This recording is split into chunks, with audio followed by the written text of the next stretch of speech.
Hi ಸ್ನೇಹಿತರೆ, welcome to Ganitakal YouTube channel. ಸ್ನೇಹಿತರೆ, ಕಳೆದ ಒಂದು ವಿಡಿಯೋದಲ್ಲಿ 2025-26 ಮಾಡಲ್ ಪೇಪರ್ 2ನ 2 ಮಾರ್ಕ್ಸ್ ಕ್ವಶನ್ ಡಿಸ್ಕಸ್ ಮಾಡಿದ್ವಿ. ಸೊ ಈ ಒಂದು ವಿಡಿಯೋದಲ್ಲಿ 3 ಮಾರ್ಕ್ಸ್ ಕ್ವಶನ್ ಡಿಸ್ಕಸ್ ಮಾಡೋಣ. ಸೊ ಕ್ವಶನ್ ನಂಬರ್ 30 ಏನಿದೆ ನೋಡಿ. Show that the relation R on the set A, so set containing integers lies between 0 and 12 ಅಂದ್ರೆ 0, 1, 2, 3, 4, 5, 6, 7, 8, 9, 10, 11 and 12 ವರೆಗೂ ಕನ್ಸಿಡರ್ ಮಾಡಬೇಕು. So given by, so R containing order pair A, B such that modulus of A minus B is a multiple of 4 is an equivalence relation. Okay na? So ಇದನ್ನ ನಾವು equivalence relation ಅಂತ prove ಮಾಡಬೇಕು. So first of all, equivalence ಆಗಬೇಕಂದ್ರೆ reflexive, symmetric ಮತ್ತೆ transitive ಮೂರು property satisfy ಆಗಬೇಕು. So first ಏನ್ ಮಾಡೋಣ, ರಿಫ್ಲೆಕ್ಸಿವ್ ಚೆಕ್ ಮಾಡೋಣ. ಓಕೆನಾ, ಇಲ್ಲಿ ಸಪೋಸ್ ನಾವು ಯಾವುದೇ ಯಾವುದೇ ಒಂದು ಎಲಿಮೆಂಟ್ ಸಪೋಸ್ ಈಗ 0 ಕನ್ಸಿಡರ್ ಮಾಡಿ ಅಂತ ಅನ್ಕೊಳ್ಳೋಣ. ಸೊ ಮಾಡ್ಯುಲಸ್ ಆಫ್ 0 - 0 ಅಂದ್ರೆ 0 ಆಗುತ್ತೆ, ಈಸ್ ಎ ಮಲ್ಟಿಪಲ್ ಆಫ್ 4 ಆಗುತ್ತೆ. ಹೌದಾ? ನೆಕ್ಸ್ಟ್ 1 ಕನ್ಸಿಡರ್ ಮಾಡಿದ್ರೆ 1 - 1 it is also 0, again multiple of 4 ಆಗುತ್ತೆ. ಅಂದ್ರೆ ಈ ಸೆಟ್ ಏನಲ್ಲಿ ಇರ್ತಕ್ಕಂಥ ಯಾವುದೇ ಎಲಿಮೆಂಟ್ ತಗೊಂಡು ಡಿಫರೆನ್ಸ್ ಮಾಡಿದ್ರೆ ಅದೇ ಎಲಿಮೆಂಟ್ ಇಂದ ಡಿಫರೆನ್ಸ್ ಮಾಡಿದ್ರೆ 0 ಬರುತ್ತೆ. ಸೊ ಅದು ಆಬ್ವಿಯಸ್ಲಿ ಮಲ್ಟಿಪಲ್ಸ್ ಆಫ್ 4 ಆಗಿರುತ್ತೆ. ಸೊ ಹಂಗಂದ್ರೆ ಏನಂತ ಹೇಳ್ಬೋದು ಇಲ್ಲಿ ನಾವು A minus A is equal to 0 is a multiple of 4 for all A belongs to A. Okay, so ಹಂಗಾಗಿ therefore order pair A, A belongs to R ಆಗುತ್ತೆ. So therefore R is reflexive ಅಂತ ಹೇಳ್ಬೋದು. So R ಅಂತಕ್ಕಂಥದ್ದು ಏನಾಗುತ್ತೆ, reflexive ಆಗುತ್ತೆ. So next symmetric check ಮಾಡೋಣ. So symmetric ಆಗುತ್ತಾ ಇಲ್ಲ ಅಂತ ನೋಡೋಣ. ಇಲ್ಲಿ ಸಿಮೆಟ್ರಿಕ್ ಅಂದ್ರೆ ಯಾವುದೇ ಎರಡು ಎಲಿಮೆಂಟ್ಗಳನ್ನ ಕನ್ಸಿಡರ್ ಮಾಡೋಣ. ಸಪೋಸ್ 1 - 5 ತಗೊಂತೀನಿ. ಸೊ 1 - 5 ಅಂದ್ರೆ -4 ಆಗುತ್ತೆ. ಸೊ -4 ಮಾಡ್ಯುಲಸ್ ಆಫ್ -4 + 4 ಆಗುತ್ತೆ, ಮಲ್ಟಿಪಲ್ ಆಫ್ 4 ಆಗುತ್ತೆ. ಹೌದಾ? ಸೊ ಅದೇ ತರ ನೀವು ಯಾವುದೇ ಎಲಿಮೆಂಟ್ ತಗೊಂಡ್ರು ಕೂಡ ಇಲ್ಲಿ ಏನಾಗುತ್ತೆ ನಮಗೆ, ಸಪೋಸ್ ಆರ್ಡರ್ ಪೇರ್ ನೆಕ್ಸ್ಟ್ ಅದನ್ನ ರಿವರ್ಸ್ ಮಾಡಿದ್ರೆ 5 - 1 ಮಾಡಿದ್ರೆ 4 ಆಗುತ್ತೆ. 4 is a multiple of 4 ಆಗುತ್ತೆ. ಹೌದಾ? ಸೊ ಹಂಗಂದ್ರೆ A minus B is a multiple of 4. So implies B minus A is also multiple of 4. ಹೌದಾ? Multiple of 4. ಸೊ ಹಂಗಂದ್ರೆ A, B belongs to R ಆಗಿದೆ ಅಂದ್ರೆ implies B, A also belongs to R ಆಗುತ್ತೆ. So therefore R is symmetric ಅಂತ ಹೇಳ್ಬೋದು. R is symmetric. Okay, so next transitive check ಮಾಡೋಣ. So third one ಬಂದ್ಬಿಟ್ಟು transitive. ಇಲ್ಲಿ suppose modulus of A minus B is a multiple of 4 ಆಗಿದ್ದು and B minus C is also multiple of 4 ಆಗಿದ್ದು, so is also multiple of 4. Then what about modulus of A minus C? ಇದು ಕೂಡ ಏನಾಗಿರುತ್ತೆ, is also a multiple of 4 ಆಗಿರುತ್ತೆ. So ಯಾಕಪ್ಪ ಅಂತಂದ್ರೆ ಇಲ್ಲಿ ನಾವು ಒಂದು ಎಕ್ಸಾಂಪಲ್ ನೋಡೋಣ. ನಾವು 1 ಮೈನಸ್ ಇಲ್ಲಿ ನೋಡಿ, ಮಾಡ್ಯುಲಸ್ ಆಫ್ 1 - 5 ತಗೊಳ್ಳೋಣ. ಸೊ ಹಂಗಂದ್ರೆ ಮಾಡ್ಯುಲಸ್ ಆಫ್ -4 ಆಗುತ್ತೆ. ಸೊ ಮಾಡ್ಯುಲಸ್ ಆಫ್ -4 ಅಂದ್ರೆ 4 ಆಯ್ತು. ಸೊ ನೆಕ್ಸ್ಟ್ 5 - 9 ತಗೊಳ್ಳೋಣ. ಸೊ 5 - 9 ಅಂದ್ರೆ that is also -4. Modulus of -4 ಅಂದ್ರೆ +5 ಆಯ್ತು. ಸೊ ಇಲ್ಲಿ A ವ್ಯಾಲ್ಯೂ 1, B ವ್ಯಾಲ್ಯೂ 5 ಅಂತ ತಗೊಂಡಿವಿ. Next B value 5, C value 9 ಆಯ್ತು. ಅಂದ್ರೆ ಇವಾಗ A - C ಮಾಡೋದಾದ್ರೆ A ಅಂದ್ರೆ ಏನಾಗುತ್ತೆ, ಇಲ್ಲಿ 1 - 9 ಆಗುತ್ತೆ. ಹೌದಾ? ಸೊ ಹಂಗಂದ್ರೆ ಮಾಡ್ಯುಲಸ್ ಆಫ್ 1 - 9 ಅಂದ್ರೆ ಏನಾಗುತ್ತೆ, -8 ಆಗುತ್ತೆ. ಸೊ ಮಾಡ್ಯುಲಸ್ ಆಫ್ -8 ಅಂದ್ರೆ +8. So it is also multiple of 4. So ಹೌದಾ? ಸೊ ಹಂಗಾಗಿ modulus of A - C is also multiple of 4 ಆಯ್ತು. ಸೊ ಇಲ್ಲಿ ಏನ್ ಹೇಳ್ಬೋದು, ಈಗ ನಾವು modulus of A - B is a multiple of 4 ಅಂದ್ರೆ A, B belongs to ಇಲ್ಲಿ ಏನಂತ ಬರೆಯೋಣ, A, B belongs to R. So ಇಲ್ಲಿ ಏನಂತ ಬರೀಬಹುದು, B, C belongs to R. Therefore ಇಲ್ಲಿ A, C belongs to R ಆಯ್ತು. So hence therefore R is transitive. ಇಲ್ಲಿ so ನಮಗೆ ರಿಫ್ಲೆಕ್ಸಿವ್ ಆಯ್ತು, ಸಿಮೆಟ್ರಿಕ್ ಆಯ್ತು, ಟ್ರಾನ್ಸಿಟಿವ್ ಆಯ್ತು. ಸೊ ಹೆನ್ಸ್ ಏನಂತ ಹೇಳ್ಬೋದು, R is equivalence relation ಅಂತ ಹೇಳ್ಬೋದು. R ಅನ್ನೋದು ಏನಾಗುತ್ತೆ, equivalence relation ಆಗುತ್ತೆ. Okay, so next question number 31 ನೋಡೋಣ. ಸೊ ಇಲ್ಲಿ ಕ್ವಶನ್ ನಂಬರ್ 31 ಏನಿದೆ, prove that cos inverse of 4/5 plus cos inverse of 12/13 is equal to cos inverse of 33/65 ಅಂತ ಇದೆ. ಹೌದಾ? ಸೊ ಅಂದ್ರೆ ಫಸ್ಟ್ ಆಫ್ ಆಲ್ ನಾವೀಗ ಏನ್ ಮಾಡೋಣಪ್ಪ ಅಂತಂದ್ರೆ ಈ ವ್ಯಾಲ್ಯೂಸ್ಗಳನ್ನ ಎಕ್ಸ್ ಅಥವಾ ಎ ಬಿ ಯಾವ್ದಾದ್ರು ತಗೋಬಹುದು ನಮ್ಮ ಇಷ್ಟ. ಓಕೆ, ಸೊ ಇಲ್ಲಿ ಕಾಸ್ ಇನ್ವರ್ಸ್ ಆಫ್ 4/5 ನ ಸಪೋಸ್ ಎಕ್ಸ್ ಅಂತ ಕನ್ಸಿಡರ್ ಮಾಡ್ತೀನಿ. ಸೊ ಹಂಗಂದ್ರೆ cos inverse of 4/5 is equal to x ಆದ್ರೆ ಕಾಸ್ ಎಕ್ಸ್ ಏನಾಗುತ್ತೆ ನಮಗೆ 4/5 ಆಗುತ್ತೆ. ಹೌದಾ? ಸೊ ನೆಕ್ಸ್ಟ್ ಅದೇ ತರ ಕಾಸ್ ಇನ್ವರ್ಸ್ ಆಫ್ 12/13 ನ y ಅಂತ ಕನ್ಸಿಡರ್ ಮಾಡಿದ್ರೆ ಸೊ ಕಾಸ್ y ಏನಾಗುತ್ತೆ, cos y is equal to 12/13 ಆಗುತ್ತೆ. ಓಕೆನಾ?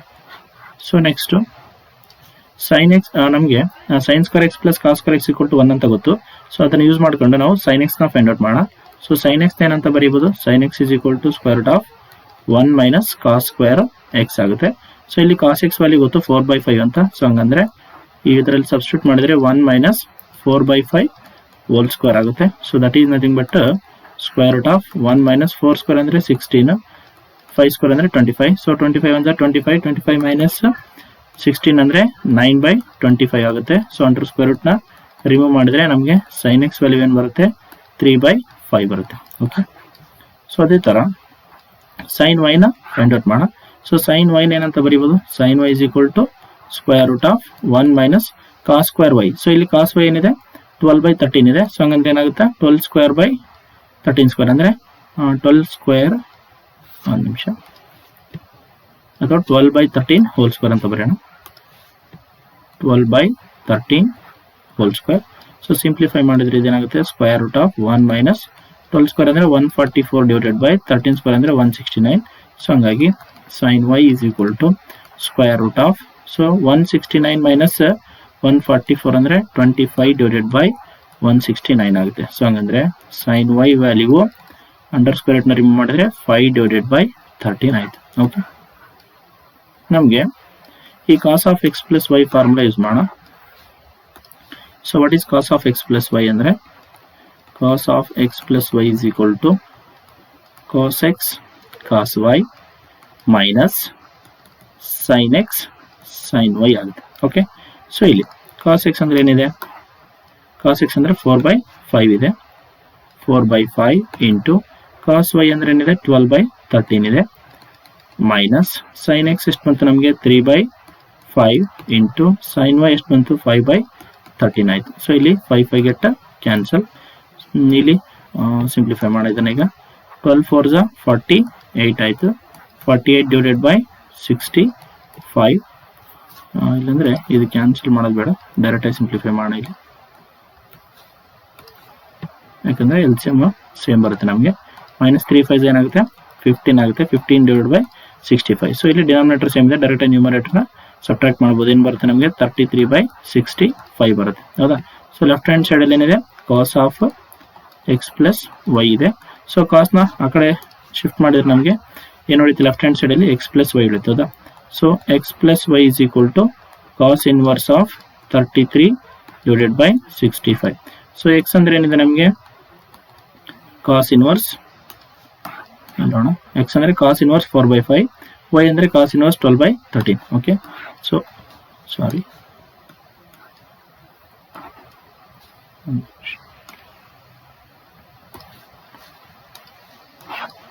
ಇಲ್ಲಿ ಏನಂತ ಬರೋಣ, cos inverse 4/5 plus cos inverse 12/13 is equal to ಏನಾಯ್ತು ನಮಗೆ cos inverse 33 divided by 65. So this is the required proof. Okay,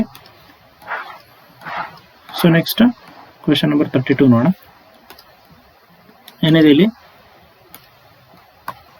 prove that for any square matrix A with real number entries A plus A dash is symmetric and A minus A dash is skew symmetric ಅಂತ ಕೇಳಿದಾನೆ. ಓಕೆನಾ? Suppose let B is equal to ಏನಂತ consider ಮಾಡೋಣ, A plus A dash ಅಂತ consider ಮಾಡೋಣ. So ಈ matrix ನಮಗೆ symmetric ಅಂತ ಹೇಳ್ತಾ ಇದ್ದಾರೆ. Okay, so let us take transpose on both side. So transpose ತಗೊಂಡ್ರೆ ಏನಾಗುತ್ತೆ, B dash is equal to A plus A dash whole dash ಆಗುತ್ತೆ.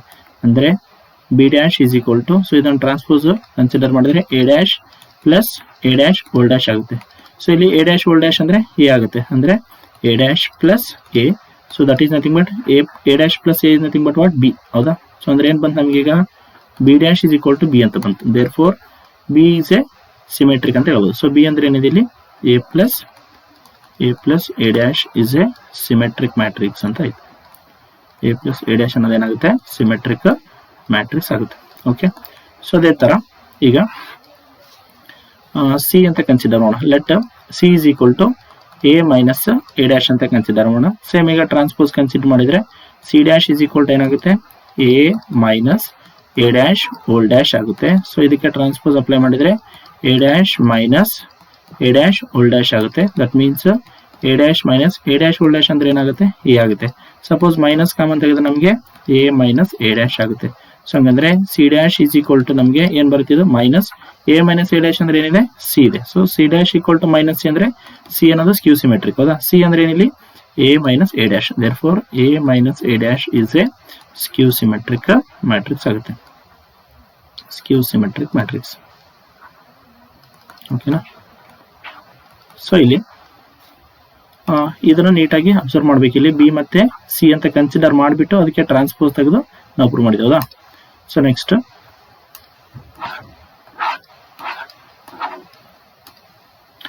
ಕ್ವಶನ್ ನಂಬರ್ 33 ನೋಡೋಣ. Find dy by dx if x equal to a into theta plus sin theta and y is equal to a into 1 minus cos theta ಅಂತ ಕೊಟ್ಟಿದ್ದಾರೆ. Okay, so dy by dx ನ find out ಮಾಡೋಣ. First ಈ x ಅನ್ನು with respect to theta differentiate ಮಾಡೋಣ. So x ಏನಿದೆ ನಮಗೆ a into theta plus sin theta ಅಂತ ಇದೆ. Okay, call this as equation 1.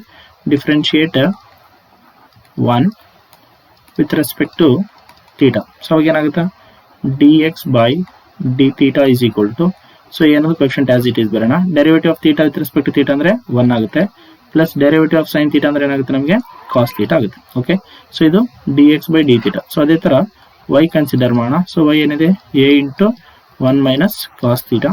So call this as equation 2. now differentiate equation 2 with respect to theta. So ಅವಾಗ ಏನಾಗುತ್ತೆ dy by d theta is equal to a into, so derivative of 1 ಅಂದ್ರೆ 0 ಆಯಿತು, minus derivative of cos theta ಅಂದ್ರೆ minus sine theta ಆಗುತ್ತೆ. So ಇಲ್ಲಿ minus ಇದೆ, ಮತ್ತೊಂದು minus ತಗೊಂಡ್ರೆ ಪ್ಲಸ್ ಆಗುತ್ತೆ, ಪ್ಲಸ್ ಸೈನ್ ಥೀಟಾ ಆಯಿತು. ಸೊ ಹಂಗಂದ್ರೆ dy by d theta, so ಏನಾಯ್ತು a into 0 plus sin theta ಅಂದ್ರೆ sin theta ಆಗುತ್ತೆ. ಸೊ ಈಗ ಏನ್ ಮಾಡೋಣ, ನಮ್ಗೇನ್ ಬೇಕು dy by dx ಬೇಕು. ಸೊ ಅಂದ್ರೆ dy by dx ಬೇಕಂದ್ರೆ dy by d theta ನ dx by d theta ಇಂದ ಡಿವೈಡ್ ಮಾಡೋಣ. ಸೊ ಹಂಗಾಗಿ dy by d theta ಅಂದ್ರೆ ಏನಿದೆ ನಮಗೆ a sin theta ಅಂತ ಇದೆ, divided by dx by d theta ಅಂದ್ರೆ a into 1 plus cos theta ಇದೆ. ಓಕೆ, ಸೊ ಇಲ್ಲಿ a ಗೆಟ್ ಕ್ಯಾನ್ಸಲ್, ಇಲ್ಲಿ d theta get cancel. So sin theta ಏನಂತ ಬರೆಯೋದು, ಹಾಫ್ ಆಂಗಲ್ ಅಲ್ಲಿ ಬರೆಯೋದಾದ್ರೆ 2 sin theta by 2 into cos theta by 2 ಅಂತ ಬರೀಬಹುದು, by 1 plus cos theta ಏನಂತ ಬರೀಬಹುದು 2 cos square theta by 2 ಅಂತ ಬರೆಯೋದು. So 2 to get cancel, 1 cos theta by 2 1 square cancel. So ಏನು ಉಳಿತದೆ ನಮಗೆ sin theta by 2 divided by cos theta by 2 ಬರುತ್ತೆ. Okay, so ಇದನ್ನೇನಂತ ಬರೀಬಹುದು ನಾವು tan theta by 2 ಅಂತ ಬರೀಬಹುದು. So this the required answer. Okay,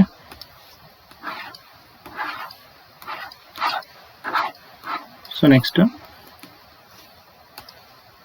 question number 36 ನೋಡೋಣ. Find the intervals in which the function of given by f of x equal. Okay, ಇಲ್ಲಿ function ಕೊಟ್ಟಿದ್ದಾರೆ, ಈ strictly decreasing ಅಂತ ಕೇಳ್ತಿದ್ದಾರೆ. Okay, so first of all f of x ನ consider ಮಾಡೋಣ.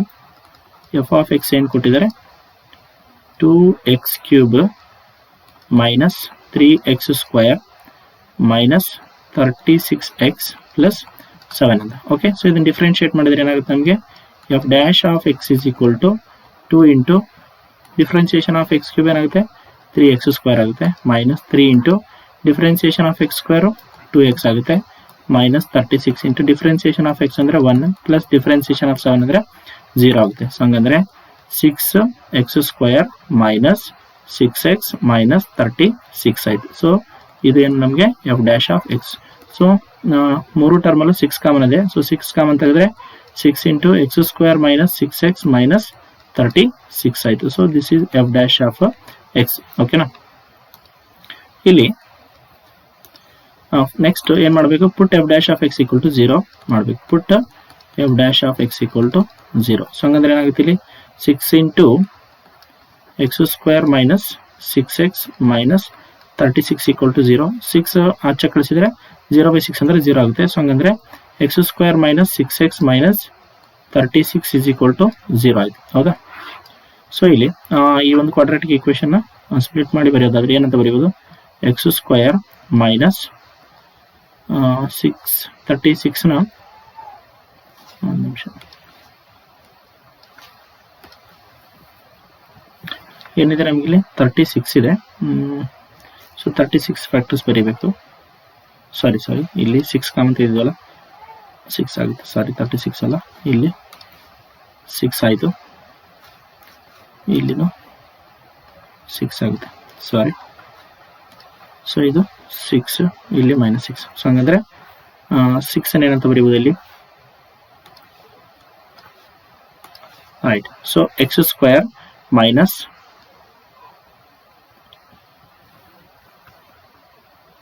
ಒಂದು ನಿಮಿಷ,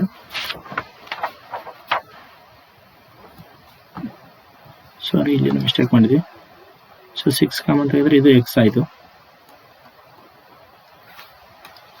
ಓಕೆ, ಸೊ ಇಲ್ಲಿ ಎಕ್ಸ್ ಆಯಿತು, ಇಲ್ಲಿನ ಎಕ್ಸ್ ಆಯಿತು, ಇಲ್ಲಿನ ಎಕ್ಸ್ ಆಯಿತು.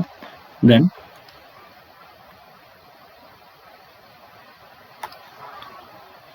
ಸೊ ನಮಗೆ ಈಕ್ವೇಷನ್ ಏನಿದೆ, quadratic equation x square minus x minus 6 equal to 0 ಇದೆ. ಸೊ ಇದನ್ನೇನಂತ ಬರೀಬೋದು ಈಗ, x square minus 3x plus 2x minus 6 equal to 0 ಆಯಿತು. ಸೊ ಇಲ್ಲಿ ಎಕ್ಸ್ ಕಾಮನ್ ತೆಗೆದ್ರೆ ಎಕ್ಸ್ ಮೈನಸ್ 3 ಪ್ಲಸ್ ಇಲ್ಲಿ 2 ಕಾಮನ್ ತೆಗೆದ್ರೆ x minus 3 is equal to 0 ಆಯಿತು. ಸೊ ಹಂಗಂದ್ರೆ x plus 3 into x minus 3 into x plus 2, ಹೌದಾ?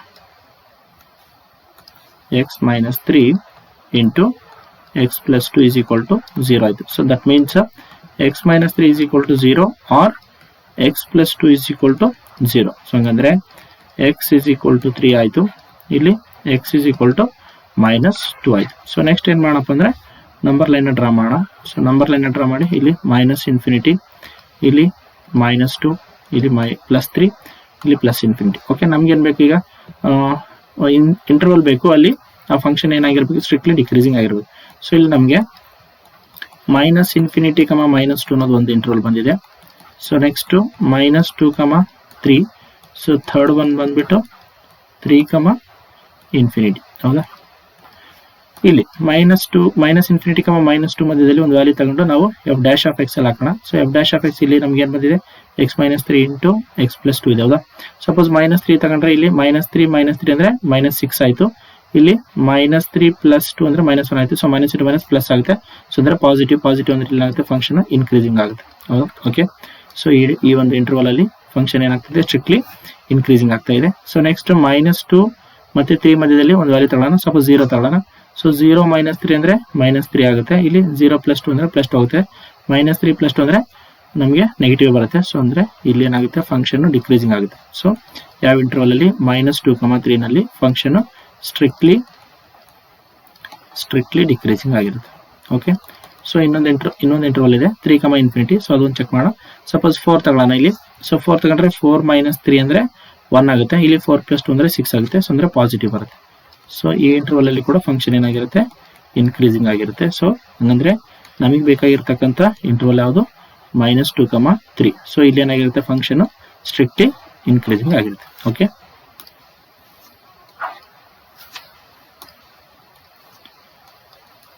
ಸರಿ. Okay, so next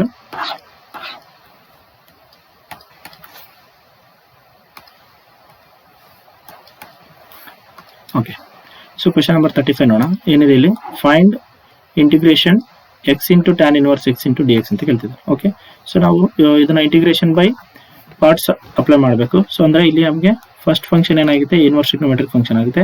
second function ಏನಾಗುತ್ತೆ, ಆಲ್ಜಿಬ್ರಾಯಿಕ್ ಫಂಕ್ಷನ್ ಆಗುತ್ತೆ. Okay, so let I is equal to, so ಏನು ಹೇಳುತ್ತೆ, integration by parts.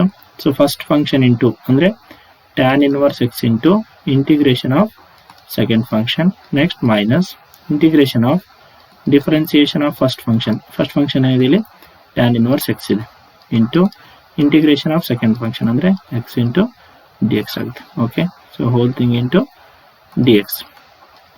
So next ಇದನ್ನು simplify ಮಾಡಿ ಬರೆಯೋದಾದರೆ tan inverse x into, so integration of x ಅಂದರೆ ಏನಾಗುತ್ತೆ, ಎಕ್ಸ್ ಸ್ಕ್ವೇರ್ ಬೈ 2 ಆಗುತ್ತೆ. Next minus derivative of tan inverse x ಅಂದರೆ ಏನಾಗುತ್ತೆ, 1/1 plus x square into integration of x ಅಂದರೆ x square by 2 into d x ಆಗುತ್ತೆ. ಇಲ್ಲಿ 1/2ನ ಆಚೆ ಬರೆಯೋಣ. ಸೊ ಅವಾಗ I is equal to tan inverse x into x square by 2 minus 1/2 into integration of, ಇಲ್ಲಿ ಏನು ಉಳಿತು ಈಗ, x square divided by 1 plus x square into d x ಉಳಿತೆ. ಸೊ ಇಲ್ಲಿ ನಾವೇನು ಮಾಡಬೇಕಪ್ಪ ಅಂದರೆ ಸ್ವಲ್ಪ ರಿಅರೇಂಜ್ಮೆಂಟ್ ಮಾಡ್ಕೋಬೇಕು. ಸೊ ಏನಂತ ರಿಅರೇಂಜ್ ಮಾಡ್ಕೊಂಡ್ಬಂದರೆ ಇಲ್ಲಿ 1ಅನ್ನು ಆ್ಯಡ್ ಮಾಡೋಣ, 1ಅನ್ನು ಸಬ್ಟ್ರಾಕ್ಟ್ ಮಾಡೋಣ. ಸೊ ಅವಾಗ ಇದನ್ನ ಯಾವ ಥರ ಬರಿಬೋದು, then I is equal to, so I is equal to first x square by 2 ಬರ್ಕೊಳ್ಳೋಣ. Okay, x square by 2 into tan inverse x minus 1/2 into, so ಇಲ್ಲಿ ಎರಡು ಸಪ್ರೇಟ್ ಆಗಿ ಬರೋಣ, integration of 1 plus x square divided by 1 plus x square into d x. So next minus integration 1 divide by 1 plus x square into d x ಆಗುತ್ತೆ. Okay, so ಇಲ್ಲಿ 1 plus x square 1 plus x square ಗೆಟ್ಟ cancel. So ಏನಂತ ಬರೀಬೋದು ಈಗ, I is equal to x square by 2 into tan inverse x minus 1/2 into, ಇಲ್ಲಿ ಏನು ಬಂತು, integration of 1 ಬಂತು, integration of 1 with respect x ಅಂದ್ರೆ ಏನಾಗುತ್ತೆ, ಎಕ್ಸ್ ಆಗುತ್ತೆ, minus integration of 1 divide by 1 plus x square ಏನಂತ ಬರೀಬೋದು ನಾವು, ಟ್ಯಾನ್ ಇನ್ವರ್ಸ್ ಎಕ್ಸ್ ಅಂತ ಬರೀಬೋದು, tan inverse x plus C ಆಗುತ್ತೆ. ಓಕೆ, ಸೊ ಫೈನಲಿ ಏನಂತ ಬರೀಬೋದು, I is equal to x square by 2 into tan inverse x minus 1/2 into x, ಇಲ್ಲಿ minus into minus plus ಆಗುತ್ತೆ, plus 1/2 into tan inverse x plus c. So this is the required answer. Okay, so next question number 36 ನೋಡೋಣ. So ಏನಿದೆ ಇಲ್ಲಿ, find the unit vector perpendicular to each of the vectors a plus b and a minus b wear A and B ಅಂತ ಕೊಟ್ಟಿದ್ದಾರೆ. Okay, so first of all ಏನು ಬರ್ಕೊಳ್ಳೋಣ, A plus B ವೆಕ್ಟರ್ನ ಬರೆಯೋಣ. Okay, A vector plus B vector. So ಎರಡು ವೆಕ್ಟರ್ಗಳನ್ನು add ಮಾಡಿದರೆ 3i plus I ಅಂದರೆ ಏನಾಗುತ್ತೆ, ನಮಗೆ 4i ಆಗುತ್ತೆ. ನೆಕ್ಸ್ಟ್ 2j ಪ್ಲಸ್ 2j ಅಂದರೆ ಏನಾಗುತ್ತೆ, 4 into j cap, 2k minus 2k ಅಂದರೆ ಪ್ಲಸ್ 0 ಇಂಟು ಕೆ ಕ್ಯಾಪ್ ಆಯ್ತು. Okay, so next a vector minus b vector ಬರೆಯೋಣ. A vector minus b vector ಮಾಡಿದರೆ 3i ಮೈನಸ್ ಐ ಅಂದರೆ 2 into i cap ಆಗುತ್ತೆ. 2j minus 2j ಅಂದರೆ plus 0 into j cap ಆಗುತ್ತೆ. 2k, so minus of minus ಅಂದರೆ plus ಆಗುತ್ತೆ, ಇಲ್ಲಿ 2k plus 2k ಅಂದರೆ 4k ಆಗುತ್ತೆ. ಓಕೆ, ಸೊ ನಮ್ಗೇನು ಬಂತು ಈಗ, ಎ ಪ್ಲಸ್ ಬಿ ವೆಕ್ಟರ್ ಮತ್ತು ಎ ಮೈನಸ್ ಬಿ ವೆಕ್ಟರ್ ಬಂತು. ಓಕೆ, ಸೊ ಈಗ ಈ ಎರಡು ವೆಕ್ಟರ್ಗಳದ್ದು ಕ್ರಾಸ್ ಪ್ರಾಡಕ್ಟ್ ಫೈಂಡ್ ಔಟ್ ಮಾಡೋಣ. A vector plus B vector cross A vector minus b vector. Okay, so cross product ಯಾವ ಥರ ಬರೀತೀವಿ, ಮಾಡ್ಲಸ್ ಆಫ್ ಇಲ್ಲಿ I J K, A plus B ಏನಿದೆ ಇಲ್ಲಿ values 4 4 0 and a minus B ಇದು 2 0 4 ಆಗುತ್ತೆ. Okay, so ಇದನ್ನ expand ಮಾಡಿ ಬರೆಯೋದಾದರೆ ಏನಂತ ಬರೀಬೋದು, suppose a plus b cross a minus b ನಾನು ಎಂತ ಕನ್ಸಿಡರ್ ಮಾಡ್ತೀನಿ, ಸಿ ವೆಕ್ಟರ್ ಅಂತ ಕನ್ಸಿಡರ್ ಮಾಡ್ತೀನಿ. ಸೊ ಅವಾಗ ಏನಾಗುತ್ತೆ, i cap into delete first column ಅಂದರೆ 4 4 ಜಾ 16 ಮೈನಸ್ 0 ಆಗುತ್ತೆ, ಬಿಟ್ಬಿಡಿ. Next minus j into delete first row second column 4 4 ಜಾ 16 ಅಗೇನ್ ಇದು 0 ಆಗುತ್ತೆ, ಸೊ 16 ಅಷ್ಟೇ ಬರೋಣ. Plus K cap into delete first row and third column 0 into 4 ಅಂದರೆ 0 ಮೈನಸ್ 8 ಆಗುತ್ತೆ. Okay, this is minus 8. So ಹಂಗಂದ್ರೆ ಇದನ್ನೇನಂತ ಬರೀಬೋದು, 16 I cap minus 16 J cap minus 8 K cap ಆಗುತ್ತೆ. Okay, ಇದು ಸಿ ವೆಕ್ಟರ್.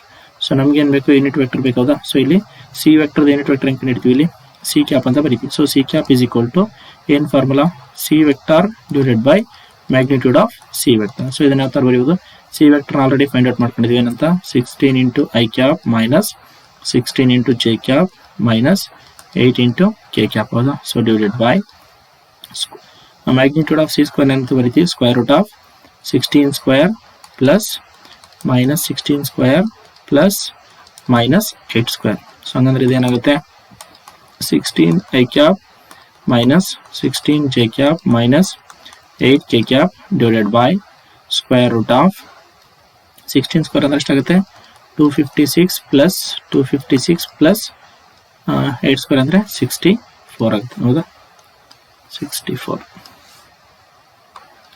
ಸೊ ಇಲ್ಲಿ 500 plus 512 576 ಆಗುತ್ತೆ. So ಹಂಗಂದ್ರೆ 576 ಅಂದ್ರೆ ಅಂತ ಬರೀಬೋದು 24 ಅಂತ ಬರೀಬೋದು ಸ್ಕ್ವೇರ್ ಹೌದಾ. ಸೊ ಹಂಗಂದ್ರೆ 16 i cap divided by 24 minus 16 j cap divided by 24 minus 8 k cap divided by 24 ಆಗುತ್ತೆ. ಯಾಕಂದ್ರೆ ಇದರದ್ದು ಅಂಡರ್ ಸ್ಕ್ವೇರ್ ರೂಟ್ ವ್ಯಾಲ್ಯೂ 24 ಆಗುತ್ತೆ. ಸೊ ಇಲ್ಲಿ ಸಿಂಪ್ಲಿಫೈ ಮಾಡ್ಬೋದು 8 2s 8 3s again 8 2s 8 3s. So ಇಲ್ಲಿ 8 1s 8 3s. therefore ಏನಂತ ಬರೀಬೋದು ಈಗ c cap is equal to 2 by 3 into i cap minus 2 by 3 into j cap minus 1 by 3 into k cap ಅಂತ ಬರೀಬೋದು. Okay, this is the required answer. So next ಏನು ಕೇಳಿದರೆ ಇಲ್ಲಿ question number 37. Find the distance between the lines. So ಇಲ್ಲಿ r vector ಕೊಟ್ಟಿದ್ದಾರೆ. So first ಇದನ್ನ a1 ಅಂತ consider ಮಾಡೋಣ. ಇಲ್ಲಿ ನೋಡಬೇಕು ಬಿ ವೆಕ್ಟರ್ ಸೇಮ್ ಇದೆನಾ. ಓಕೆ, ಬಿ ವೆಕ್ಟರ್ ಸೇಮ್ ಇದೆ. ಹಂಗಂದ್ರೆ ಈ ಎರಡು ಕೊಟ್ಟಿರ್ತಕ್ಕಂಥ ಲೈನ್ಸ್ ಏನಾಗಿದ್ದಾವೆ ಪ್ಯಾರಲಲ್ ಲೈನ್ಸ್ ಆಗಿದಾವೆ ಅಂತ ಅರ್ಥ. Okay, so first A vector ಬರೆಯೋಣ. ಸೊ ಎ ವೆಕ್ಟರ್ ಏನಂತ ಬರೀಬೋದು ಇಲ್ಲಿ I cap plus 2 J cap minus 4 K cap. ಇದನ್ನ a1 ಅಂತ ಕರೆಯೋಣ. ಓಕೆ, ಸೊ ನೆಕ್ಸ್ಟ್ a2 ಬರೆಯೋಣ. a2 ಅಂದ್ರೆ ಏನಂತ ಬರೀತೀವಿ ಇಲ್ಲಿ 3 i cap plus 3 j cap minus 5 k cap ಆಗುತ್ತೆ. Okay, first a2 minus a1 ಬರ್ಕೊಳ್ಳೋಣ. Okay, a2 vector minus a1 vector ಏನಾಗುತ್ತೆ 3i ಮೈನಸ್ i ಅಂದ್ರೆ 2 into i cap, 3j minus 2j ಅಂದ್ರೆ plus j cap ಆಗುತ್ತೆ. Minus 5 minus of minus plus ಆಗುತ್ತೆ. ಇಲ್ಲಿ minus 5 plus 4 ಅಂದ್ರೆ minus 1 into k cap ಆಗುತ್ತೆ. ಅಂದ್ರೆ ನಮಗೆ a2 vector minus a1 vector ಬಂತು. Okay, so next b vector ಬರೆಯೋಣ. ಸೊ ಬಿ ವೆಕ್ಟರ್ ಏನು ಕೊಟ್ಟಿದ್ದಾರೆ ಇಲ್ಲಿ 2 into i cap plus 3 into j cap plus 6 into k cap. Okay, so distance between these lines ಯಾವ ತರ ಬರೀಬಹುದಪ್ಪ ಅಂದ್ರೆ so magnitude of b vector cross a2 vector minus a1 vector divided by magnitude of b vector ಅಂತ ಬರೀತೀವಿ. ಓಕೆನಾ. So first ಈಗ ಏನು find out ಮಾಡೋಣ b vector cross a2 vector minus a1 vector ನ find out ಮಾಡ್ಕೊಳ್ಳೋಣ. Okay, so b vector cross a2 minus a1 vector. So ಯಾವ ತರ ಬರೀಬಹುದು ಇಲ್ಲಿ i j k ಬರೆಯೋಣ. ಸೊ ನೆಕ್ಸ್ಟ್ b ವೆಕ್ಟರ್ ಅಂದ್ರೆ ಏನಿದೆ ಇಲ್ಲಿ ನಮಗೆ 2 3 6 ಇದೆ 2 3 6. ನೆಕ್ಸ್ಟ್ a2 minus a1 ಅಂದ್ರೆ ಏನಿದೆ 2 1 minus 1 ಇದೆ. ಓಕೆ, ಸೊ ಇದನ್ನ ಸಿಂಪ್ಲಿಫೈ ಮಾಡಿದ್ರೆ ಏನಾಗುತ್ತೆ ನಮಗೆ i into delete first column ಅಂದ್ರೆ 3 ಇಂಟು ಮೈನಸ್ 1 ಅಂದ್ರೆ ಮೈನಸ್ 3 ಮೈನಸ್ 1 6 ಆಗುತ್ತೆ. Next minus j into delete first second column ಅಂದ್ರೆ 2 ಇಂಟು ಮೈನಸ್ 1 ಅಂದ್ರೆ ಮೈನಸ್ 2 ಮೈನಸ್ 2 ಇಂಟು 6 ಅಂದ್ರೆ 12 ಆಗುತ್ತೆ. ಪ್ಲಸ್ ಕೆ ಇಂಟು ನಾವು ಡಿಲೀಟ್ ಫಸ್ಟ್ ಥರ್ಡ್ ಕಾಲಮ್ ಅಂದ್ರೆ 2 ಮೈನಸ್ 6 ಆಗುತ್ತೆ. Okay, 2 minus 6. ಸೊ ಇದನ್ನು ಸಿಂಪ್ಲಿಫೈ ಮಾಡಿದ್ರೆ ಮೈನಸ್ 3 ಮೈನಸ್ 6 ಅಂದ್ರೆ ಮೈನಸ್ 9 ಇಂಟು ಐ ಕ್ಯಾಪ್. ಇಲ್ಲಿ ಮೈನಸ್ 2 ಮೈನಸ್ 12 ಅಂದ್ರೆ minus 14. So minus 2 minus plus ಆಗುತ್ತೆ plus 14 into j cap. 2 minus 6 ಅಂದ್ರೆ ಮೈನಸ್ 4 ಆಗುತ್ತೆ ಅಂದ್ರೆ ಮೈನಸ್ 4 ಇಂಟು ಕೆ ಕ್ಯಾಪ್ ಆಗುತ್ತೆ. Okay, so this is B vector cross a2 vector minus a1 vector. ಹೌದಾ. So ಇದು magnitude find out ಮಾಡ್ಕೊಂಡ್ರೆ so ನಮ್ಗೆ ಏನು ಸಿಗುತ್ತೆ magnitude of this one magnitude of B vector cross a2 vector minus a1 vector is equal to square root of minus 9 square plus 14 square plus minus 4 square. Okay, that means square root of minus 9 square andre 81 plus 14 square andre 196 plus 4 square andre 16 ಆಯ್ತದಾ. So ಇದನ್ನು simplify ಮಾಡಿ ಬರೆಯೋದಾದ್ರೆ ಎಷ್ಟಾಗುತ್ತೆ ಇದು 196 plus 4 ಅಂದರೆ 200 212. So 212 plus 81 so ಅಂದರೆ 293 ಆಗುತ್ತೆ. So 293. Next ಇಲ್ಲಿ magnitude of B vector ಬೇಕು ಹೌದಾ. ಸೊ ಮ್ಯಾಗ್ನಿಟ್ಯೂಡ್ ಆಫ್ ಬಿ ಎನ್ ಇಲ್ಲಿ ಬಿ ವೆಕ್ಟರ್ ಏನಿದೆ okay so b vector 2i cap plus 3j cap plus 6k cap ಇದೆ. So magnitude of B vector find out ಮಾಡ್ಕೊಳ್ಳೋಣ. So square root of ಅಂದರೆ 2 square plus 3 square plus 6 square. So that is nothing but square root of 2 square ಅಂದರೆ 4 plus 3 square ಅಂದರೆ 9 plus 6 square ಅಂದರೆ 36 ಆಯಿತು. 49 ಆಗುತ್ತೆ. So square root of 49 ಅಂದರೆ 7 ಆಯಿತು. Okay, therefore final distance ಏನಂತ ಬರೀಬೋದು, square root of 293 divided by 7 units ಅಂತ ಬರೀಬೋದು. Okay, this is the required answer. So next 3 marks question, last question ನೋಡಿ. ಈಗ ಸೊ ಏನಿದೆ ಇಲ್ಲಿ ಪ್ರೊಬಬಿಲಿಟಿ ಮೇಲೆ ಕೇಳಿದ್ದಾರೆ. Of the students in a college it is known that 60% reside in hostel. Okay, so suppose ಈವೆಂಟ್ನ consider ಮಾಡೋಣ. E1 ಅನ್ನೋದು event that hosteller ಅಂತ ಕನ್ಸಿಡರ್ ಮಾಡೋಣ. Okay, hosteller. So next 40% day scholars. So E2ನ ಡೇ ಸ್ಕಾಲರ್ಸ್ ಅಂತ consider ಮಾಡೋಣ, day scholars. Okay, so next ಅಂದರೆ previous year results report that 30% of all students who reside in hostel attains A grade. Okay, so ಅಂದರೆ ಇಲ್ಲಿ A ಅನ್ನೋದು event ಏನಂತ consider ಮಾಡೋ, A grade ಅಂತ ಕನ್ಸಿಡರ್ ಮಾಡೋ. ಓಕೆನಾ. Then A grade and 20% of day scholars attain A grade in their annual examination. At the end of the year, one student is chosen at random from the college and he is an A grade. What is the probability that the student is a hostler ಅಂತ ಕೇಳ್ತಿದ್ದಾರೆ. ಓಕೆನಾ. So first of all so ಏನೇನು ಕೊಟ್ಟಿದ್ದಾರೆ data ಬರ್ಕೊಳ್ಳೋಣ. ಇಲ್ಲಿ probability of first ಏನು ಬರ್ಕೊಳ್ಳೋಣ, ಇಲ್ಲಿ ಓದೋಣ ಕ್ವಶನ್ಗೆ ಒಂದ್ಸರಿ. It is known that 60% reside in hostel. So ಹಂಗಂದ್ರೆ probability of E1 is equal to 60%. 60% ಏನಂತ ಬರೀಬೋದು, 60/100 ಅಂತ ಬರೀಬೋದು. So next probability of E2. So ಅಂದರೆ ಡೇ ಸ್ಕಾಲರ್ಸ್ ಎಷ್ಟು ಜನ ಇದ್ದಾರೆ, 40% ಇದ್ದಾರೆ. ಸೊ ಅದನ್ನ ಏನಂತ ಬರೀಬೋದು, 40/100 ಅಂತ ಬರೀಬೋದು. So next previous year result report that 30% of all students who reside in hostel attain A grade ಅಂತ ಹೇಳ್ತಿದ್ದಾರೆ. ಅಂದರೆ ಯಾರು ಹಾಸ್ಟೆಲ್ ಇದ್ದಾರೆ ಸೊ ಅವರು 30% ಸ್ಟೂಡೆಂಟ್ ಎ ಗ್ರೇಡ್ನ ಸ್ಕೋರ್ ಮಾಡಿದ್ದಾರೆ ಅಂತ ಅರ್ಥ. ಸೊ ಹಂಗಂದ್ರೆ ಏನಂತ ಬರೆಯುವುದು ಇಲ್ಲಿ, probability of A given E1. Okay, so ಅಂದರೆ probability of A given E1. ಸೊ ಎಷ್ಟು ಕೊಟ್ಟಿದ್ದಾರೆ ಇಲ್ಲಿ, 30% ಅಂತ ಕೊಟ್ಟಿದ್ದಾರೆ. 30% ಅಂದರೆ ಏನಾಗುತ್ತೆ, 30 divided by 100. Okay, so next and 20% day scholars attain A grade ಅಂತ ಕೊಟ್ಟಿದ್ದಾರೆ. ಓಕೆ, ಸಾರಿ ಇದು ಏನಾಗಿರ್ಬೇಕು ಇಲ್ಲಿ, ಏನಾದರೆ 30% of students who reside in hostel officer. Next probability of A given E2. So ಈ ಎ ಗಿವೆನ್ E2 ಏನು ಕೊಟ್ಟಿದ್ದಾರೆ, 20% ಅಂತ ಕೊಟ್ಟಿದ್ದಾರೆ. ಅಂದರೆ 20 divided by 100 ಆಗುತ್ತೆ. ಸೊ ನಾವೇನು ಫೈಂಡ್ ಔಟ್ ಮಾಡಬೇಕು, ಸೊ ಏನು ಕೇಳಿದ್ರೆ ನೋಡಿ ಇಲ್ಲಿ, what is the probability that. So ಇಲ್ಲಿ first of all one student is chosen at random from the college and is an A grade. So already known event ಏನಿದೆ ಇಲ್ಲಿ A grade ಅಂತ ಹೇಳಿದ್ದಾರೆ. What is the probability that the student is a hosteller. So ಅಂದರೆ ನಾವೇನು find out ಮಾಡಬೇಕು, probability of hosteller ಅಂದ್ರೆ ಏನೀಗ even event.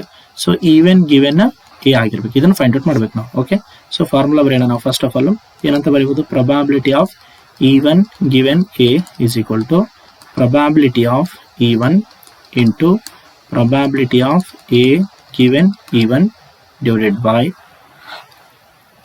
probability of E1 into probability of A given E1 plus probability of E2 into probability of A given E2.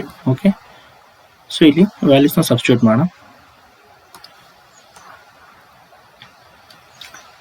right, so ಇಲ್ಲಿ probability of E1 ಏನಿದೆ ನಮಗೆ 60/100 ಇದೆ. so 60 divided by 100 into probability of A given ಏನಿದೆ 30/100 ಇದೆ. So 30 divided by 100 ಆಗುತ್ತೆ.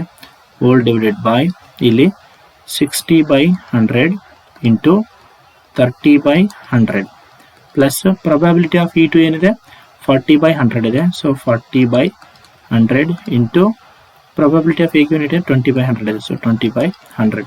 So ಇದನ್ನು simplify ಮಾಡಿದ್ರೆ ಇಲ್ಲಿ ಏನಾಗುತ್ತೆ ನಮಗೆ 60 into 30 divided by 100 into 100 whole divided by, so ಇಲ್ಲಿ ಡಿನಾಮಿನೇಟರ್ ಸೇಮ್ ಇದೆ, ಸೇಮ್ ಇಲ್ಲಿ 60 into 30 plus 40 into 20 whole divided by 100 into 100 ಆಗುತ್ತೆ. ಸೊ ಡಿನಾಮಿನೇಟರ್ ಎರಡು ಕ್ಯಾನ್ಸಲ್ ಆಗುತ್ತೆ. ಓಕೆ, ಸೊ ಏನಂತ ಬರೀಬೋದು ಇಲ್ಲಿ 60 × 30 ಡಿವೈಡೆಡ್ ಬೈ ಇಲ್ಲಿ 60 × 30 ಅಂದರೆ 1800 ಆಗುತ್ತೆ. ಸೊ 1800 ಪ್ಲಸ್ ಇದೇನಾಗುತ್ತೆ 800 ಆಗುತ್ತೆ. ಓಕೆ, ದಟ್ ಮೀನ್ಸ್ 2600 ಆಗುತ್ತೆ. ಇದು 1800 ಆಗುತ್ತೆ. ಓಕೆ, ಡಿವೈಡೆಡ್ ಬೈ 2600 ಆಯಿತು. ಇಲ್ಲಿ 2 zeros ಕ್ಯಾನ್ಸಲ್. ಸೊ ಇಲ್ಲಿ 2 ಇಂದ ಕ್ಯಾನ್ಸಲ್ ಮಾಡಿದರೆ 2 9s 2 13s. So that is nothing but 9/13. So this the required answer. Okay, I hope ಈ ಎಲ್ಲ ಕ್ವಶನ್ಸ್ ನಿಮ್ಗೆ ಅರ್ಥ ಆಗಿದೆ ಅಂತ ಅನ್ಕೊಂತೀನಿ. ಸೊ ಇದೇ ಥರ ಹೆಚ್ಚಿನ ವಿಡಿಯೋಗಳಿಗಾಗಿ ನಮ್ಮ ಗಣಿತ ಕಲಿ ಯೂಟ್ಯೂಬ್ ಚಾನಲ್ನ ಸಬ್ಸ್ಕ್ರೈಬ್ ಮಾಡ್ಕೊಳ್ಳಿ, ಹಾಗೂ ನಿಮ್ಮೆಲ್ಲ ಫ್ರೆಂಡ್ಸ್ಗೂ ಶೇರ್ ಮಾಡಿ ಮತ್ತು ಎಲ್ಲ ವಿಡಿಯೋಗಳಿಗೂ ಲೈಕ್ ಮಾಡಿ. Thank you.